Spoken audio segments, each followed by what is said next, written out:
میں کچھ دن پہلے ایک جگہ تعزیت اور ڈرتا ڈرتا گیا تعزیت کرنے. پرانے جاننے والے تھے, دوستوں کا رشتہ تھا, تو میں ایک ہی بیٹا تھا, تو وہ مجھے پتا چلا کہ ٹرین ایکسیڈنٹ میں انتقال کر گیا. تو میں ڈرتے ڈرتے گیا کیونکہ معاملہ مشکوک تھا. اور جب میں تعزیت کے لیے اندر پہنچا تو ہمارے جو انکل تھے, جن کا میرے دوست تھے, وہ ان کے کچھ عزیز کہنے لگا کہ حضرت جی آپ کے ساتھ والے باہر جا سکتے ہیں؟ تو میں نے کہا چلے جاتے ہیں. میں دوستوں کو گاڑی میں بھیج دیا, اور جب میں نے اس سے بات چیت کی, کہنے لگا میرا بیٹا ایکسیڈنٹ تو میں نے بنایا, وہ تو خودکشی کر کے مرا ہے. شادی کے 11 سال بعد خدا نے ایک بیٹا دیا تھا, اور مجھ سے غلطی یہ ہوئی, میں نے کہا میرے بیٹے کو تکلیف کوئی نہ آئے. اس کے منہ سے جو نکلا میں نے اسے دیا, جو اس نے مانگا میں نے دیا. کہتا جو شخص 16,000 مہینے کا کمائے اور بیٹے کو 40,000 کا موبائل خرید کے دے, کہتے میں نے ہر سہولت اسے دی. پھر ایک امیر کی لڑکی سے یونیورسٹی میں پڑھتے ہوئے اس کا تعلق بنا. بچی کے میسج بھی میں نے اپنے موبائل, اس بچے کے موبائل میں دیکھے, اور اس لڑکے نے جو میسج سینڈ کیے وہ بھی میں نے دیکھے. پھر میں گھر پہنچ گیا, میں نے بیٹے سے منتیں کی کہ بیٹا وہ ہمیں رشتہ نہیں دیں گے, ہماری برادری بھی چھوٹی ہے اور ہمارے جیب میں پیسے بھی کوئی نہیں. پھر میں ان کے گھر گیا, بیٹا نہ مانا, اور میں نے اس شخص کو بلا کے کہا تیری بیٹی کے میسج ہے, خدا را خیال کر, اور تیرے تو 7 بچے ہیں, میری گود میں تو ایک ہی پھول کھلا ہے, میں کدھر جاؤں, خیال کر.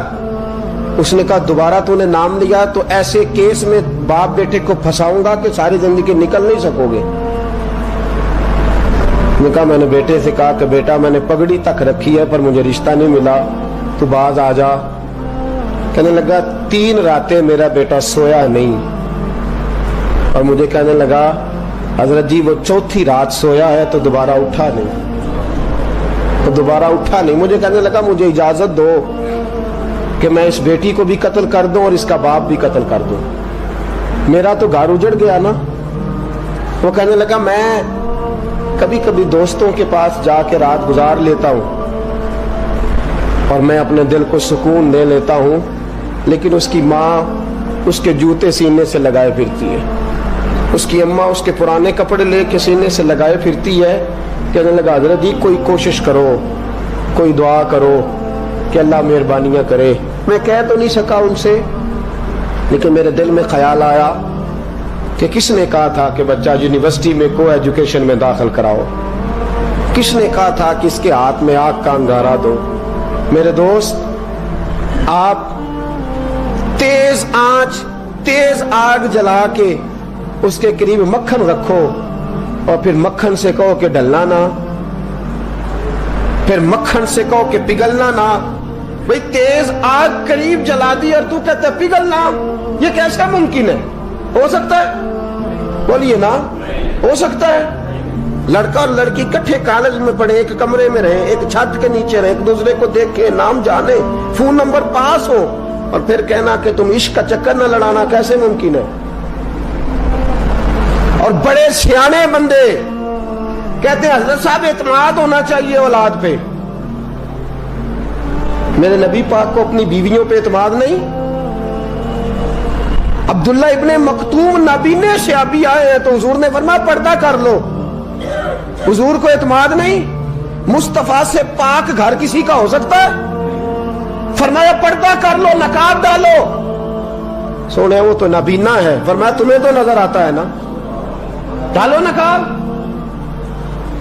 یہ اعتماد ہونا چاہیے. یہ کیسا اعتماد ہے کہ تو تیز آگ جلائے اور مکھن قریب رکھ کے اعتماد کر, یہ کیسا اعتماد ہے؟ ایک حدیث سنانے لگا, زندگی بھر بھولنا نہ, دل کی تختی پہ لکھنا یہ روایت. توجہ ہے آپ کی؟ جاگ رہے ہیں؟ باہر والوں کو میری بات کی سمجھ آ رہی ہے؟ حدیث سنانے لگا ہوں, ابن حجر اسقلانی حدیث لائے ہیں. رسول پاک صلی اللہ علیہ وسلم نے فرمایا جہاں مرد اور عورت اکیلے ہوں وہاں تیسرا شیطان ہوتا ہے. یہ تو پہلے بھی سنے ہوں گے نا اتنے لفظ. اس سے آگے ابن حجر حدیث کے لفظ لائے. یا رسول اللہ صلی اللہ تعالی علیہ وسلم، مرد اور عورت اکیلے ہوں تو تیسرا شیطان ہوتا ہے؟ حضور نے فرمایا ہاں. عرض کی حضور اگرچہ وہ نیک ہو. جاگ رہے ہیں نا آپ لوگ؟ اگرچہ وہ جہاں مرد اور عورت اکیلے ہوں وہاں تیسرا شیطان ہوتا ہے. حضور اگر وہ نیک ہو لکھ لو دل کی تختی پر.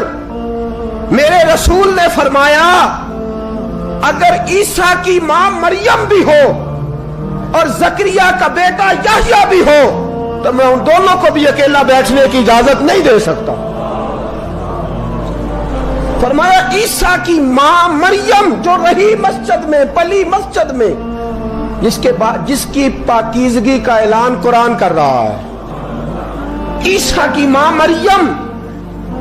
اور فرمایا یحییٰ صرف نبی نہیں، نبی کے بیٹے بھی ہیں. زکریا بن یحییٰ. فرمایا اگر یہ دونوں بھی ہو، ایک نبی ہو اور ایک ولی ہو، مریم اور یحییٰ بھی ہو، مریم اور زکریا بھی ہو، فرمایا میں ان کو بھی اکیلے بیٹھنے کی اجازت ہے. تو کس نیکی اور پرہیزگاری کی بات کرتا ہے؟ تو کیسا پیر ہے اس کے پاس تنہائی میں بیٹھ کے بی بی اپنا دکھڑا سنا رہی ہے؟ تو کیسا مفتی ہے؟ اٹھا کے لے جا طریقتیں شریعتیں اور جا کے سنبھال لے اپنے جبہ اور دستار میں. وہ کوئی جبہ اور دستار نہیں، وہ گند ہے.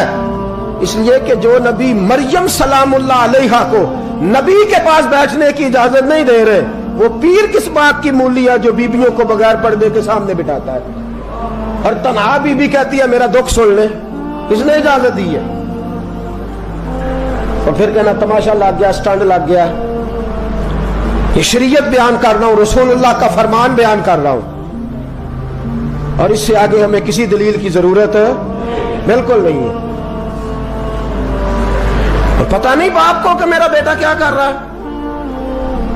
اندھی ہے وہ ماں جس کی بیٹی سارا دن نیٹ پہ بیٹھی رہتی ہے، اس کو خبر نہیں کیا ہو رہا.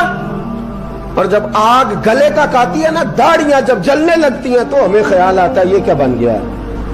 اور جب ماں کا دوپٹہ کھینچنے لگتا ہے نا سگا بیٹا کہ چل میرا رشتہ مانگ، پھر اس کو پتا چلتا ہے کہ یہ تو معاملہ ہی بڑا خراب کر لیا میں نے. میرے دوست، جوانی زیادہ پیسے کمانے کا نام نہیں. اگر تو قیمتی کپڑے پہنتا ہے تو تو جوان نہیں. تو 50 کلو وزن بائیں ہاتھ سے